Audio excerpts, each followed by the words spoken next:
welcome to another episode of Kingdom Women Talk. Today we're going to be talking about a topic that I think we all add value to and that everyone wants to know. And it's, as married, what have you learned? Come on and join us in the conversation.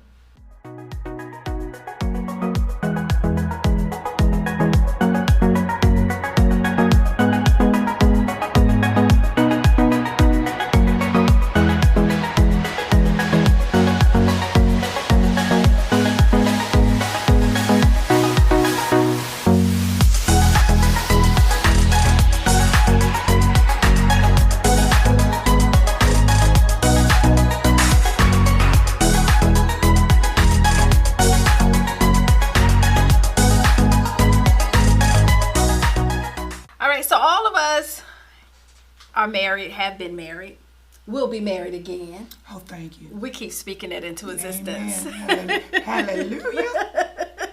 But one thing we want to do is, let's talk about what we've learned. I know when I got married, I'm quite sure you're saying for you all, what you thought it was, is that really what it is? Like, people put up fake facades like marriage is so great, is this, and it's all those things. But it also has highs and lows.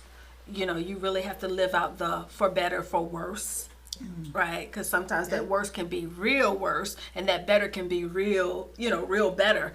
I'm making up some terms that probably ain't grammatically correct, but you get the point of how it can take you into a very low place, and then you can also be at the top of the mountaintop. Yeah, absolutely. I think when I got married, it was like a fairy tale. I felt like I wanted to have. Like at the beginning, everything's good. You have your honeymoon, season of the marriage. And then it gets to the real life, how things are going to go, and that's the part that was for me different than what I viewed. And so I had to do some real soul searching, because every day you have to choose to love the person every single day. Whether if they're right, wrong, or indifferent, or what they present is right, wrong, or indifferent, that's the person that you have a covenant relationship with now, and you have to make it work. That's good. Yeah, I think when I was married, learned a lot of lessons after the marriage, during the marriage, during the dating. But what I feel like I learned is that when you make a choice to marry someone, you're choosing to be with this person for however long the good Lord allows you both to be on this earth. And so we're choosing to accept them for who they are. But there is a time frame, like you mentioned, the first 4 or 5, maybe first 2 years to 5 years, everything's good. Yeah. You call it the honeymoon period, everything's good, we're in this marriage. And then what I learned is it's when we start doing the real grown-up things, when we decide to buy a house. Oh. We both have cars, but one breaks down, so now we got to buy another car. So then is it together? Because, oftentimes people talk about, oh, yeah, we're married, but I got my stuff, he got his stuff. But there may be some stuff together, may not be some stuff together. So we didn't have anything together. I had my account. I don't know what Ray had, to be honest with you. But, I didn't ask. And that's something else that I learned. Like, I didn't ask my husband, how much money you bring home a payday? Really? Never. I would have thought that you would have asked that, only because you're so prudent about making sure things are paid and things like that. That's because I paid them. But I thought you would have at least... No, ma'am. See? Really? And then that's another thing that I learned, because I felt, in my mind, because I had never had a role model of a marriage, that if my husband wanted me to know how much money he was bringing home, he would tell me. Now. But I knew he brought home enough money because, again, we lived together before we got married. So he gave me money to pay certain bills. You know, he would give me money for this and for that. But just if somebody had come up to me and asked me, you know, how much money does your husband make? I don't know. I never saw a pay stub. What I learned is that I went into marriage blindly. Oh. You know, Yeah. what I learned is, I think I've said it before, I went into marriage because at that point in my life, I'd been living as a single mother. You know, I felt that my children needed a father figure because they didn't have one. You know, so that's what I've learned is that my next husband, well, my children are grown, but I still need to choose wisely. So then the reasoning for the marriage, which is the father figure, lesson learned, that wasn't the right. That wasn't the right go. You know, I learned that we talked earlier about scaling back, you know, where my husband was very outgoing. Y'all know that. He was very outgoing. Like I said, this man would leave to go to a funeral at 10 o'clock in the morning, and I would not see him till 10 o'clock at night. You know, who does that? But The social butterfly. that's who he was. You know, and whereas I was more of a homebody because that's what I was used to. Being at home, making sure the home front was safe. So how did that work? Like, he off house to house visiting here and that, and you home tending. Like, how did that coming out of that? Did that strengthen, tear apart, or just neutralize the marriage? I think as we went on into the marriage, it began to weaken the marriage. Like in the beginning, I accepted it.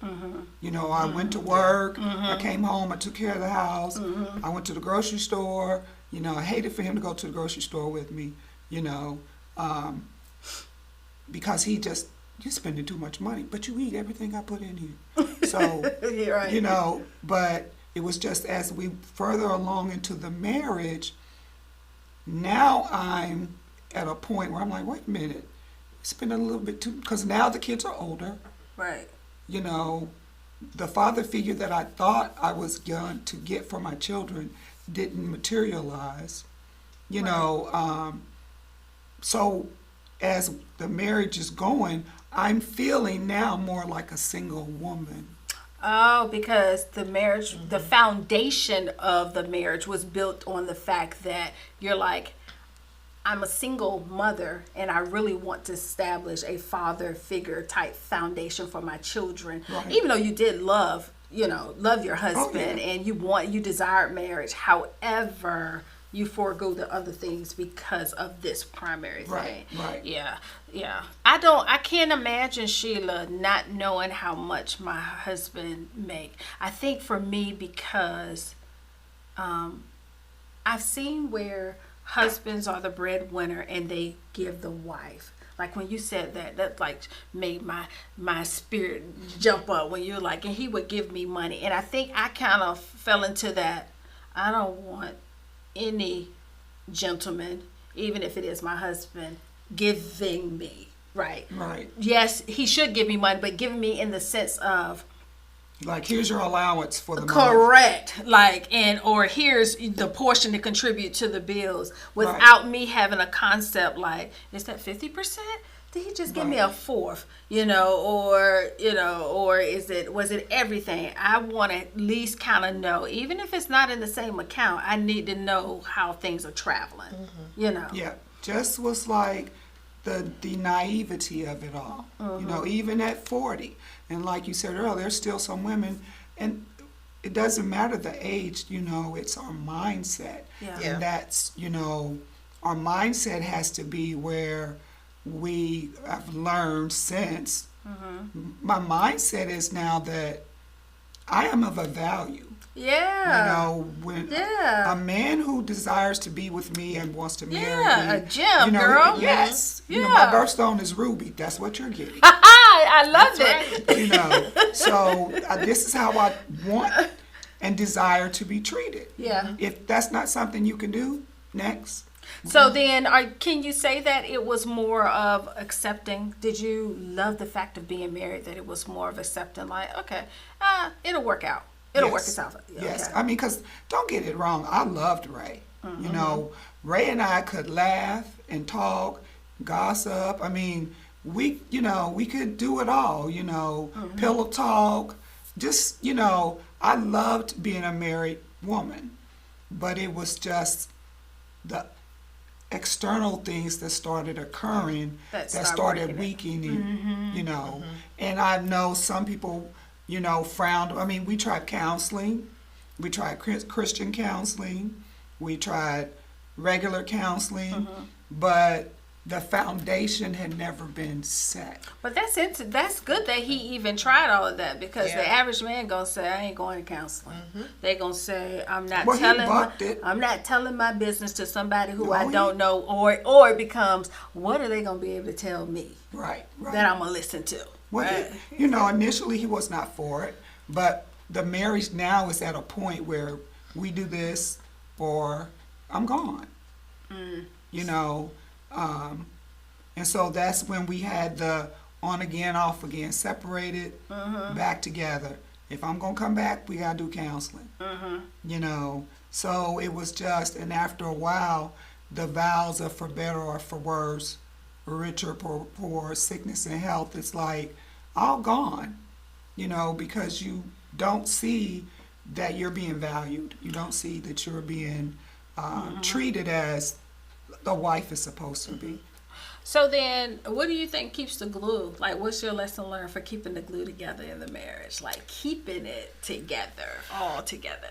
Keeping it all together, it kind of ties into, like, after a certain point in your marriage, like the honeymoon part is over, and you've been in it for, I would say, maybe 5+ years, right?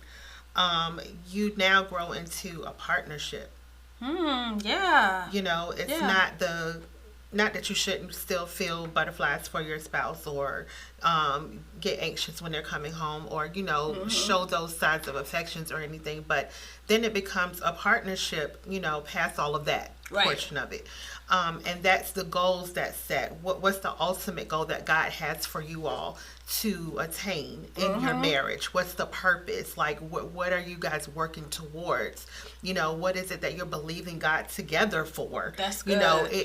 Those things is what kind of keeps the glue there. What you have set, it's written out, you understand, you both agree on it, and you're working towards it. Yeah, that's important, because I agree. That's definitely important to have some rules. So that, not rules, but some goals that you're striving towards. Because if not, you're not tracking anywhere, right? You look up, 10 years have passed, and we're in the same predicament. And I like the fact that you said agreement.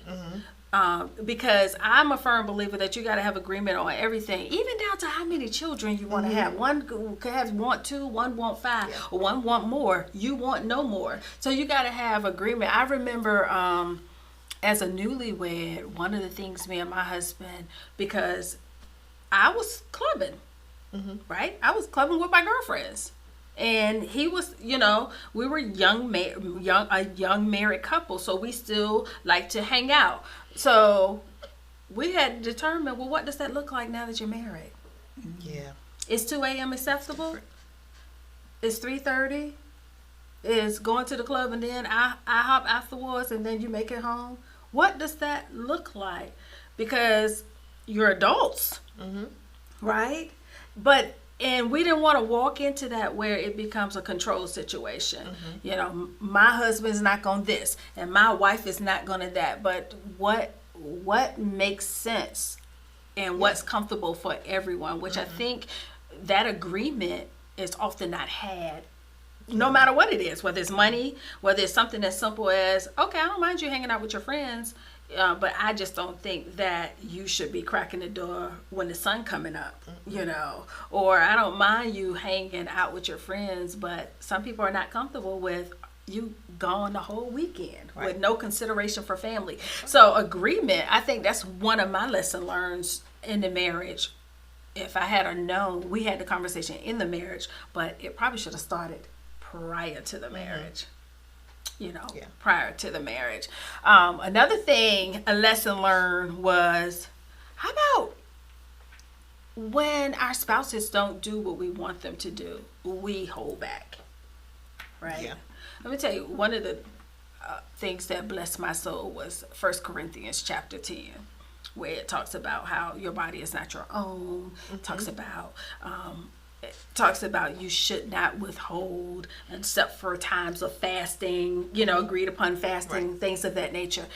That right there blessed my soul. The reason being is because oftentimes the first thing as women, and it may not be all women, but historically, the first thing we do is we cut the spouse off. I'm fasting. No, you lying. Or I'm No, on you my lying. period. Hey, baby, look. You need to go to the doctor because you've been on your period this whole month. No, you lying. What kind of fast you on? We didn't talk about it before Look, you went on where it. in the Bible it would say, point it out to me, because you've been fasting for the last 3 weeks and you've been on your period for the last 3 weeks. So you the woman with the issue of blood? Come on. Something gotta give here, lady. But we do But that, that is right? the first thing we do. True. First thing we do is cut them off. It's true. And, Right? and I'm guilty because Yep. mine, he would come home, he feeling good. I'm in the bed, hot as a firecracker. And I don't mean hot in the sexual manner either. He come in, he got dressed all the way because scooching up. I'm like, I don't know what you're getting close for. Back it on up. I'm hot. But we would do that rather than just discuss our issues. Right. Yeah. Right? And then, I'm not saying, don't get me wrong, it's not a reason to, because everybody is responsible for their own actions. However, we wonder why other people can attract the eye of our spouse. Right?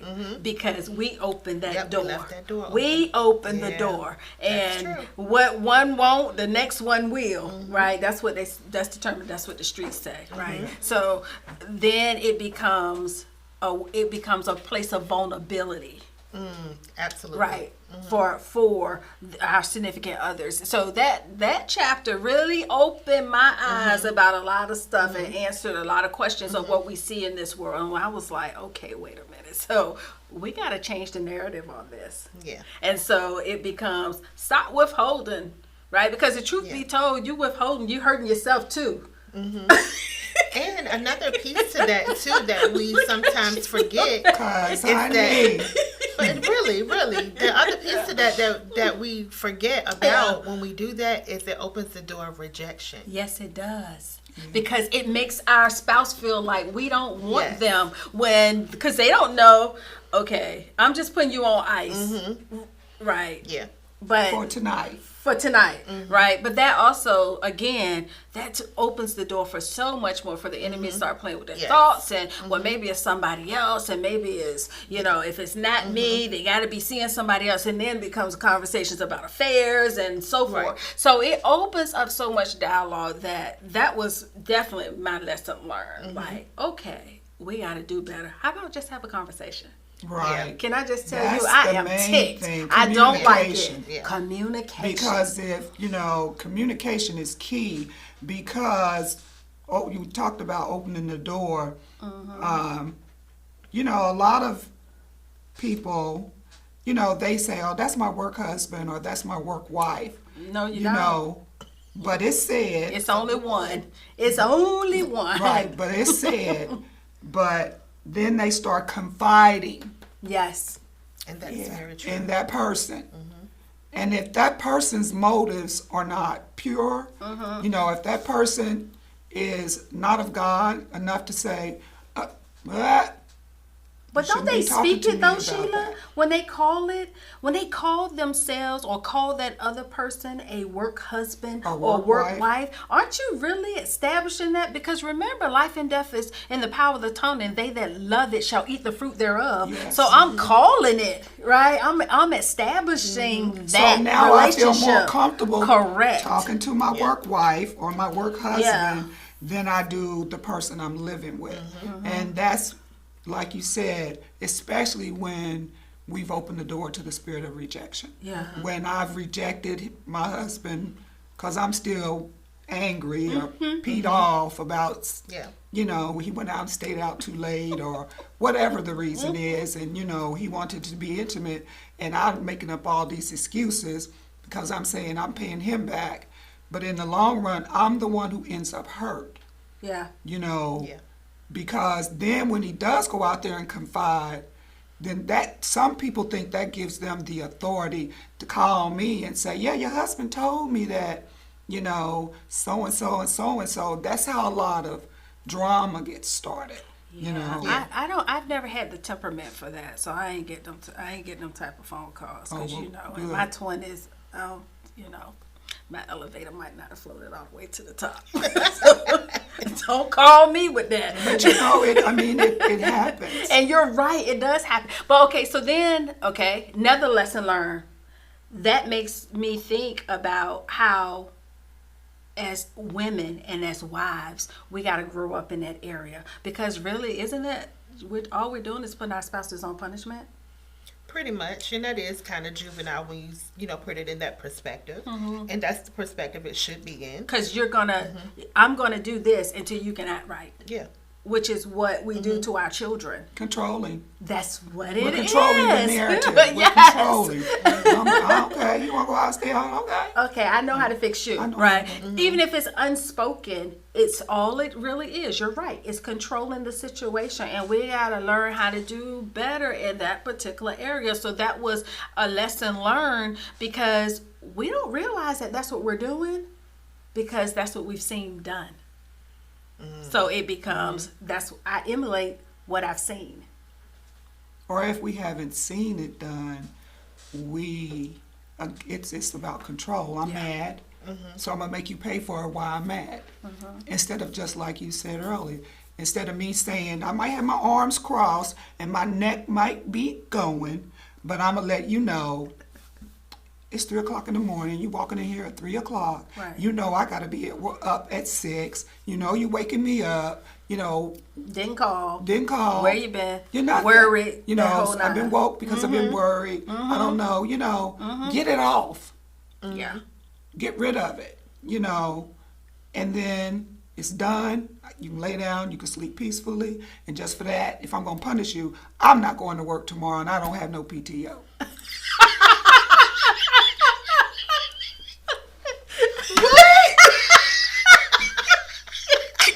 So you gotta pay for that. You gotta pay for that.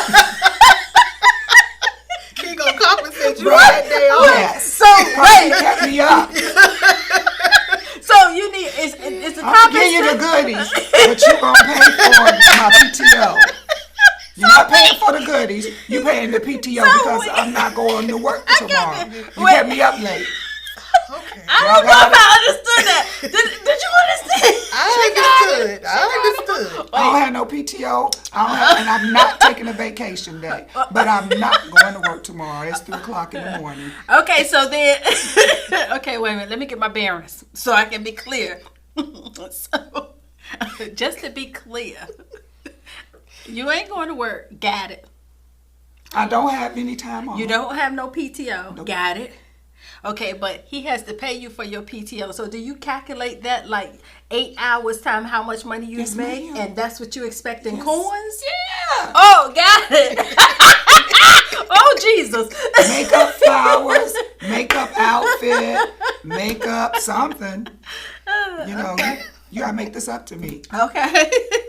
Because I've been up worried. Okay, I don't know if I'm mad about that or not. I don't know how I feel about it. It's hilarious, but I don't know how I feel about it. No, I'm not selling myself against my husband. Right. Absolutely. True. That's true. That's true. So then let me ask you this, because we all have children. Has there ever been a moment where the lights come on, like the light bulb moment when you're like, oh my goodness, what are we showing our children? Oh, wow. Yeah. Yes. The light bulbs can come on many times. Even after a heated discussion, argument, however you want to, categorize it. my response. I could have definitely responded in a different way. Yeah. Knowing that definitely she's able to hear, as well as maybe even see. Yeah. And in the moment, not paying attention. Yeah. But still on the back end, she's still receiving that information and still seeing it, and it has to be processed. Yeah. And that shouldn't be an area that a child should really be in. Right. However, they're placed in that environment at the moment, and then you still have to go back and fix it. Yes, you're right about that. That's the hardest, I think that's the hardest piece, or the hardest lesson as parents, is when you look up, like you said, because when you're in the thick of it, Yeah. you're not mindful that, oh, the walls are thin. Oh, so-and-so is right over there. It's not until you kind of come back to it, Yeah. and you're like, uh-oh, and you see the expression on their faces. So children should never, so the lesson, the walk away is always, if you have to have an argument, or not an argument, a conversation, and if you feel that it is becoming aggressive, if the children are in the vicinity, then we need to figure something different out. It needs to be, let's talk later. Let's go outside. It has to be something different, because the only thing we're doing at that point is teaching our children that this is how we exchange, and it's okay. Yeah. Right. So when they start exchanging like that, we know where they got it from. Yeah.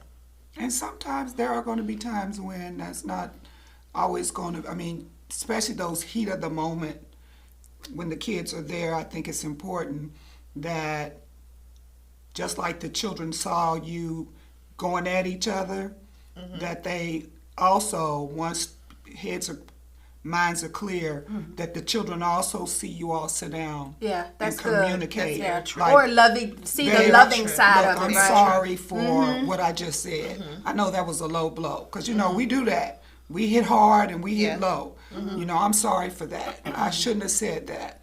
Our kids need to see us hold ourselves accountable. Yeah, that's good. And when they question us, why are you and mom, dad arguing? Well, I didn't agree with something your dad said. And leave it at that. You ain't got to go into Kids, it. Yeah. Absolutely. Yeah, I just didn't agree with something he said or did. And if they ask, well, what? That's between you, your dad and I. But I just want you to know that we've apologized. We're apologizing because this is what adults do. And because kids argue. You argue with your friends, then you make up. Yeah, but they need to see how that's done. We can exactly. show them that through our own actions. Exactly. I love that. Yeah. All right. So how would you encourage someone today? I think today I would encourage anyone that's married, been married, now divorced, widowed, want to remarry, that first and foremost that you value yourself. Yeah. That you value to whom you belong. You belong to God. Secondly, that you value what you bring to a relationship, a godly relationship. That you honor the person that you're with, and at the same time allow that person to honor you. Doing it all in a godly form, in a godly fashion. If you don't know how to do that, you do it in a respectful way. You do it in the same vein that you want people to treat you, you treat them. Husband, wife, boyfriend, girlfriend. That we are all of value. And that's all we want, to be treated like we are of value. That's a good lesson learned. All right, ladies, thank you for your transparency. This has been a great conversation. Until next time, please continue to follow us on Instagram and Facebook at Kingdom Women Talk, and we will see you next week.